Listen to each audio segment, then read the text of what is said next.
Hi all. இன்னைக்கு நம்ம starting solid சீரிஸோட டே 4. இன்னைக்கு நம்ம வந்து transition from puree to mashed foods and baby led வீனிங்கான டிப்ஸ் அதாங்க நம்ம இன்னைக்கு பார்க்க போகிறோம்.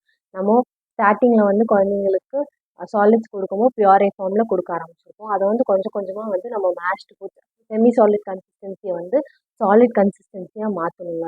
நான் வந்து என் குழந்தைக்கு 7 மந்த்ஸ் அப்படின்னு இருக்கும்போது நான் மேஷ்ட் ஃபுட்ஸ் எல்லாம் ஸ்டார்ட் பண்ணிட்டேன் பியூரேலேருந்து. மேஷ்டு ஃபுட்ஸ்னால் மேஷர் வச்சு தான் மசிக்கணுமா அப்படிங்கிறதெல்லாம் கிடையாதுங்க.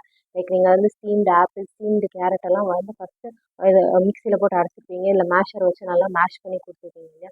அதுக்கு பதிலாக கையிலேயே மசிச்சு கொஞ்சம் சாலிட் கன்சிஸ்டன்சியில் வந்து கொடுத்தோம் அப்படின்னா குழந்தைங்க வந்து அதை சாப்பிடுவாங்க. அது எங்கேயும் வந்து கேக் லைட்டாக ஆகிறதுக்கு சான்ஸ் இருக்குது, ஆனால் வந்து சோக்கிங் ஆகிறதுக்குலாம் வந்து சான்சஸ் கிடையாதுங்க. அதனால் நம்ம வந்து பயப்படலாம் தேவையில்லை. நம்ம வந்து அந்த மாதிரி மேஷ்டு ஃபுட்ஸ் எல்லாம் கொடுக்க தான் குழந்தைங்களுக்கு வந்து சூயிங் கெப்பாசிட்டி வந்து டெவலப் ஆகும். அப்படின்னா தான் எல்லாத்தையுமே வந்து மென்று சாப்பிட கற்றுக்குவாங்க. ஓகேங்களா? நம்மள நிறையா பேர்த்துக்கு கேகிங்க்கும் சோக்கிங்க்கும் ரொம்ப டிஃப்ரென்ஸ் தெரியாதுங்க. எனக்கே ரொம்ப நாள் ஆச்சு தெரியறதுக்கு. அதை தான் உங்ககிட்ட நான் இப்போ சொல்ல போகிறேன். கேகிங் அப்படிங்கிறது வந்து குழந்தைங்களுக்கு புதுசாக நம்ம வாய்க்குள்ளே ஏதாவது வச்சோம் அப்படின்னா அவங்க உமட்டுற மாதிரி பண்ணுவாங்க, இல்லாட்டி வந்து இருமுவாங்க, ரொம்ப ஜாஸ்தி சவுண்ட் கொடுப்பாங்க. அந்த மாதிரி கொடுக்குறதெல்லாம் வந்து கேகிங். லைக் ஹோல் நட்ஸு, பொமிகிரானட்ஸ், கிரேப்ஸ் அதெல்லாம் கொடுக்குறப்ப தான் வந்து அதெல்லாம் தான் குழந்தைங்களுக்கு சோக்கிங் ஹசார்ட்ஸாக இருக்கும். பிகாஸ் அவங்க வந்து மெல்ல தெரியாது இல்லைங்களா? அதை எடுத்து வாய்க்குள்ளே போட்டாங்கன்னா அப்படின்னா அவங்களோட ஃபுட் பைப்பில் போய் அது மாட்டிக்கும். அப்படி மாட்டுறப்போ அவங்க வந்து இருமெல்லாம் மாட்டாங்க, ஒரு மாதிரி சவுண்டே இல்லாமல் ஆயிடும். கண்ணெல்லாம் வந்து கண்லேருந்து தண்ணியெல்லாம் கூட வர ஆரம்பிச்சிடும். அவங்களால சவுண்டே வந்து விட முடியாது. அந்த மாதிரி இருக்கிறது தான் வந்து சோக்கிங் அப்படின்னு சொல்லுவாங்க. 3 இயர்ஸ்க்கு முன்னாடி இருக்க பேபிஸ்க்கு வந்து நம்ம ஹோல் நட்ஸ் கொடுக்குறத அவாய்ட் பண்ணிக்கலாங்க. கிரேப்ஸ் எல்லாம் வந்து நம்ம கட் பண்ணி கொடுக்கலாம்.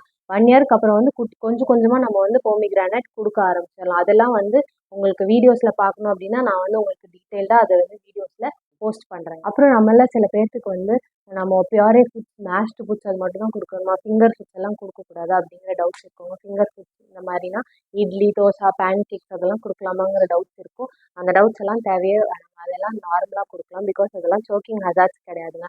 நம்ம கையில் வச்சு அமுக்கமோ அந்த ஃபுட் வந்து நல்லா அமுச்சு நல்லா மசிச்சு அப்படின்னா குழந்தை தொண்டையில் அவ்வளோ சீக்கிரம் அதெல்லாம் வந்து சிக்காது. ஸோ நம்ம வந்து பயப்படாமல் அதெல்லாம் கொடுக்கலாங்க. எனக்கு தெரிஞ்ச கொஞ்சம் கொஞ்சம் பிஎல்டபிள்யூ டிப்ஸ் எல்லாம் உங்ககிட்ட சொல்கிறேங்க. லைக் ஒரு 7 மந்த்ஸ் அப்படின்னு வரப்போதே குழந்தை வந்து ஃபுட்டை எக்ஸ்ப்ளோர் பண்ண ரொம்ப விரும்புவாங்க.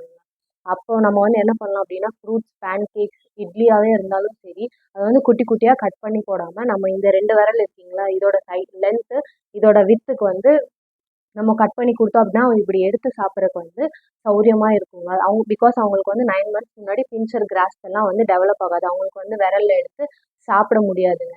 9 மந்த்ஸ்க்கு அப்புறமா நம்ம அதுக்கு தகுந்த மாதிரி டிஃப்ரெண்ட் சைஸஸில் வந்து நம்ம ஃப்ரூட்ஸ் அதெல்லாம் கட் பண்ணி கொடுத்துக்கலாங்க. அதோட டீட்டெயில்டு வீடியோவில் நான் உங்களுக்கு வந்து ப்ராக்டிக்கலாக பண்ணி போஸ்ட் பண்ணுறேங்க. தேங்க்யூ ஃபார் வாட்சிங் திஸ் வீடியோ. இன்றைக்கி சீரிஸோட டே 4 முடிஞ்சு. நாளைக்கு உங்களை டே 5ல் மீட் பண்ணுறேன். எங்கள் சேனலை சப்ஸ்கிரைப் பண்ணிட்டு பக்கத்தில் இருக்க பெல் ஐக்கானை கிளிக் பண்ணிக்கோங்க. இந்த இன்ஃபர்மேஷன் தேவைப்படுற உங்கள் ஃப்ரெண்ட்ஸ்க்கு எங்கள் சேனலில் ஷேர் பண்ண மறந்துடாதீங்க. பாய், ஸ்டே டியூன்டு.